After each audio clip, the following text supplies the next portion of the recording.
पहले मैं उन मृतात्माओं के प्रति अपनी संवेदना व्यक्त करता हूँ और मुझे आज अवसर प्राप्त हुआ कि मैं उस जगह को जाऊँ और देखूँ। पहले भी जाया करता था, लेकिन ऐसे अवसर पर जाना मुझे उचित लगा। और मैं ही नहीं, मेरे साथ हमारे पार्टी के जो संयोजक हैं, संस्थापक हैं, केंद्रीय मंत्री श्री जीतन राम मांझी जी साहब गए थे, उपाध्यक्ष भी गए थे, हमारे वीरेंद्र बाबू भी गए थे और सामाजिक कार्यकर्ता यहाँ से तो श्रीवास्तव जी हैं, बाकी चुन्नू शर्मा जी वगैरह सब गए थे, बाकी दलित समाज के भी लोग गए थे जो हमारे पार्टी से संबंधित हैं। वहाँ जाकर हमने देखा कि जितना काम जीतन राम मांझी साहब के काल में हुआ था, बस वहीं ठप का पड़ा हुआ। और ठप ही नहीं, बल्कि जैसे कोई गमला में फूल लगाता है तो फूल में पानी नहीं दीजिएगा तो जल जाता है। तो धीरे धीरे देख रहे थे कि वहाँ जितने भी कार्य हुए वो धरातल पर नहीं है, वो धीरे धीरे डैमेज हो रहे हैं। उसी में समझ में आया कि जो इन्होंने रोड में जो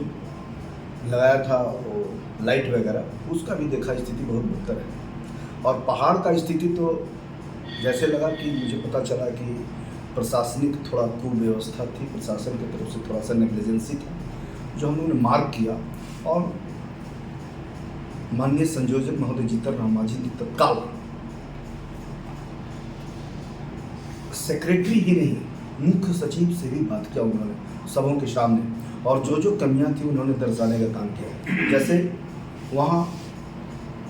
हॉस्पिटल नहीं था, मतलब अभी तत्काल सुविधा देने की ज़रूरत थी तो वहाँ उपलब्ध नहीं था, फर्स्ट एड जिसको बोलते हैं, उस पर उन्होंने बात किया, बहुत गंभीरता से बात किया।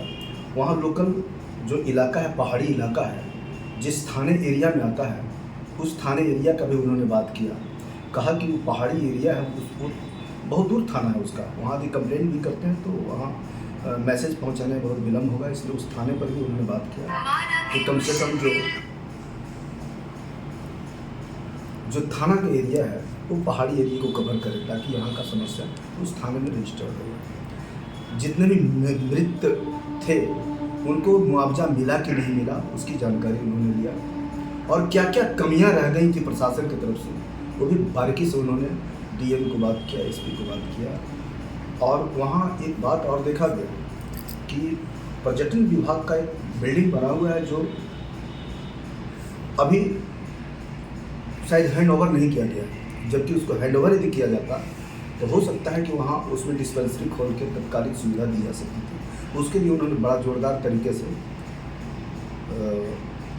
पर्यटन विभाग के सचिव को उन्होंने डायरेक्ट इंस्ट्रक्ट किया, और उन्होंने कहा कि मैं एज ए जीतन राम मांझी नहीं, बल्कि मैं केंद्रीय मंत्री बोल रहा हूँ, और यदि मेरी बात मानते हैं, मेरी बात चलती है, तो कृपया मेरी बात पर भी आप अमल कर सकते हैं, अन्यथा मैं खुद जाऊँगा दिल्ली और वहाँ से मैं अपने पत्र के द्वारा आपको इंस्ट्रक्ट करूँगा, तब तो आप करेंगे। उन्होंने बड़ी बारीकी से इस बात को देखा कि, और सारे पदाधिकारी मैं समझता हूँ कि रिस्पांस लिया, और जितने बिंदु पर जीतन राम मांझी ने बात किया, हम समझते हैं कि निकट भविष्य में भी उस पर काम हो जाएगा, तो आने वाले समय में बराबर में जो मेला लगता है या श्रद्धालु जो आते हैं उन्हें बहुत सुविधा मिलने वाली है। जीतन राम मांझी का जो है बानावर से, मखदुमपुर से बहुत लगाव भी है। ऐसे में जिन लोगों की ड्यूटी थी, मतलब प्रशासन की घोर लापरवाही के कारण ये जो है घटना घटित हुई है जिसमें लोगों की मौत हुई, तो क्या उन लोगों पे कार्रवाई हुई? इस संदर्भ में आप लोगों को कोई जानकारी जिला प्रशासन की तरफ से दिया गया? उसमें वहाँ एसडीएम साहब भी आए हुए थे, उन्होंने अपना वक्तव्य में बताया सामने कि वहाँ पुलिस की कमी नहीं थी, लेकिन वहाँ के लोकल लोगों ने बताया कि ऊपर में पुलिस नहीं थी, रास्ते में एनसीसी के लोग लगाए गए थे, जो काफ़ी नहीं है इस भीड़ को संभालने के लिए। लोग शायद इस तरह का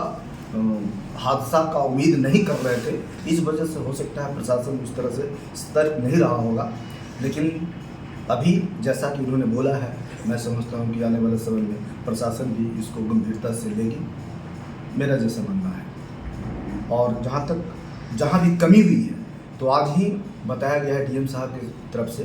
कि रिपोर्ट तैयार किया जा रहा है, आज शाम तक या कल तक ये रिपोर्ट सौंप दिया जाएगा, उसके बाद कार्रवाई निश्चित होगी।